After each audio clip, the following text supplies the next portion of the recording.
జీ5 ఉండగా మీ favourite TV shows ని మీరు అస్సలు మిస్ అవ్వలేరు. Complete free. నువ్వేమంటున్నావు నాకు అర్థం కావట్లేదు. మీకు అర్థమవుతుందని నాకు తెలుసు సార్వారు, కానీ మీరు బయటపడరు. రాధిక, నీ బాధ నాకు అర్థమవుతుంది.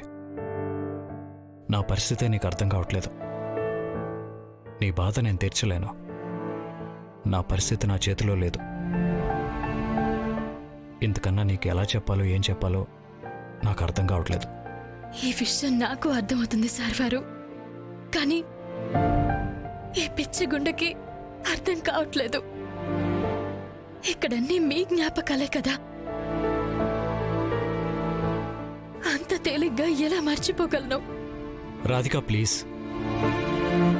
నీ మనసులోంచి ఆలోచనలు తీసి చాలా ప్రశాంతంగా ఉంటావు, చాలా హ్యాపీగా ఉంటావు.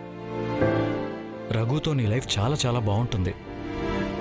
ఈ విషయం గురించి పదే పదే ఆలోచిస్తూ నీ లైఫ్ని సమస్యలో పడేసుకోకు. ఒకవేళ నీ లైఫ్ ఏదైనా ఇబ్బందులు పడితే అందుకు నేనే కారణం అనే బాధ నన్ను లైఫ్ లాంగ్ వెంటాడుతుంది. ఇప్పటికే పల్లవి తాలూకు బాధలో నుంచి కోలుకోలేకపోతున్నాను. అలాంటి నాకు ఇంకో కొత్త బాధనివ్వకో.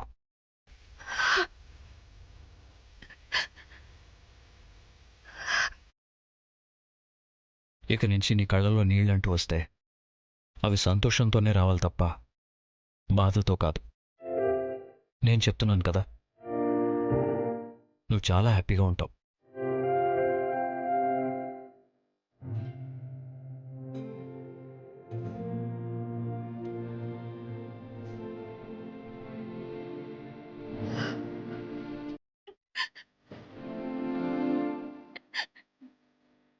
నా గుండె చెప్పుడైనా మీరు ఈ గుండెని వదిలేసి వెళ్తుంటే నేనెలా సంతోషంగా ఉంటాను సార్వారు?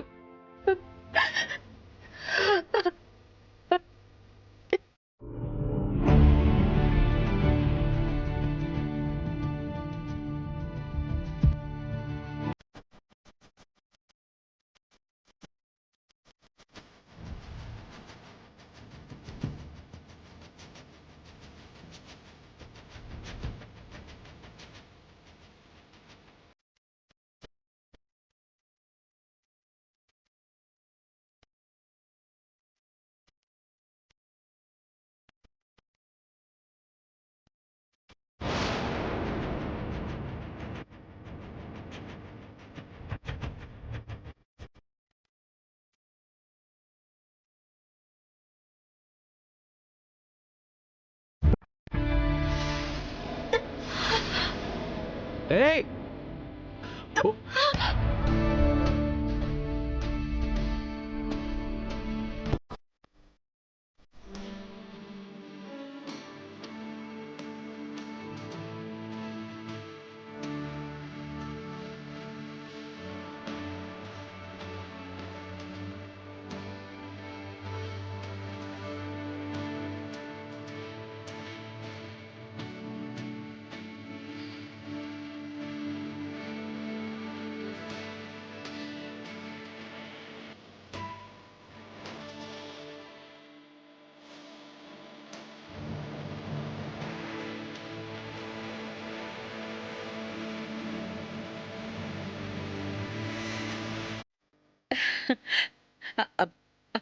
రాధిక, అమ్మ రాధిక, అయ్యో రాధిక,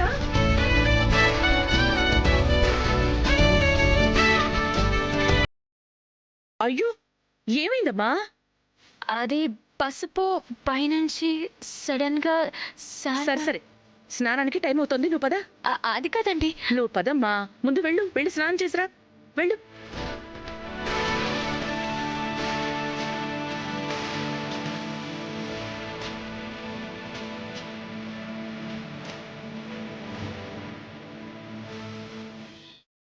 అయ్యో ఏంటన్న ఈ పసుపు? వెళ్ళు, నువ్వు కూడా వెళ్ళి స్నానం చేయి.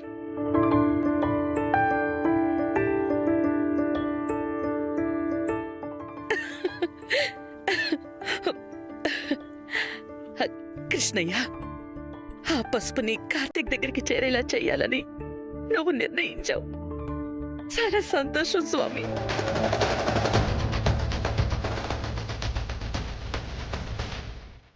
ఏదో ఉంది అమ్మ ఆనందం వెనక. ఈ పెళ్లి విషయంలో అమ్మ చేస్తున్న హడావిడి వెనక ఏదో కారణం ఉంది.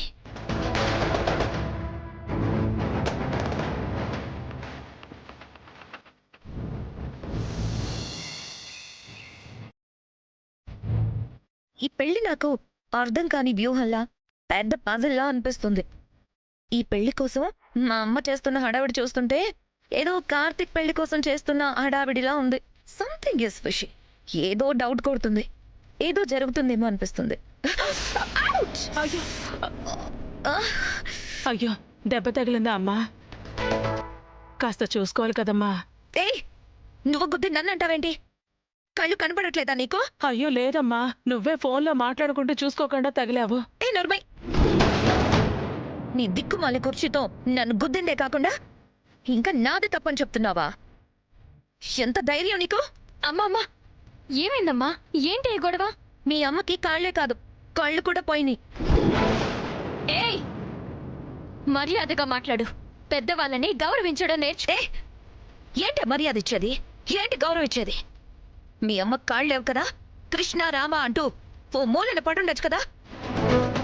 చక్రాల కుర్చీతో నన్ను గుద్దింది, నాకు దెబ్బ తగిలేలా చేసింది. లేదమ్మా, తనే ఫోన్లో మాట్లాడుకుంటూ చూసుకోకుండా కుర్చీని గుద్దింది. ఏయ్! ఇంకోసారి నాది తప్పు అని అన్నావంటే నిన్ను కుర్చీని కలిపి వేసి రోడ్డు మీద పడేస్తాను. సకల నోరు అదుపులో పెట్టుకుని మాట్లాడు. మా అమ్మని అవమానించేలా మాట్లాడేవంటే మర్యాదగా ఉండదు.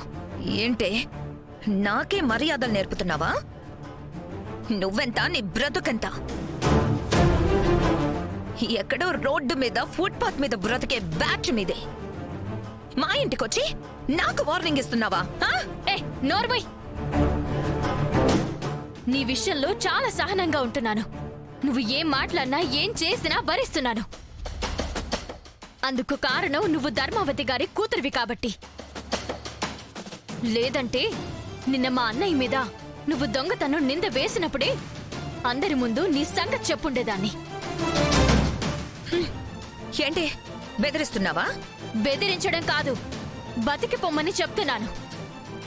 అలాగని భరిస్తున్నాను కదా అని ప్రతిసారి భరిస్తానని అనుకోకు. వదిలేస్తున్నాను కదా అని ప్రతిసారి వదిలేస్తానని అనుకోకు. ఏం చేస్తావు? ఏం చేస్తావు? చూడు, నీతో గొడవలు పడ్డానికి నేనిక్కడికి రాలేదు. మీ అమ్మగారు ప్రేమగా పిలిచారని వచ్చాం.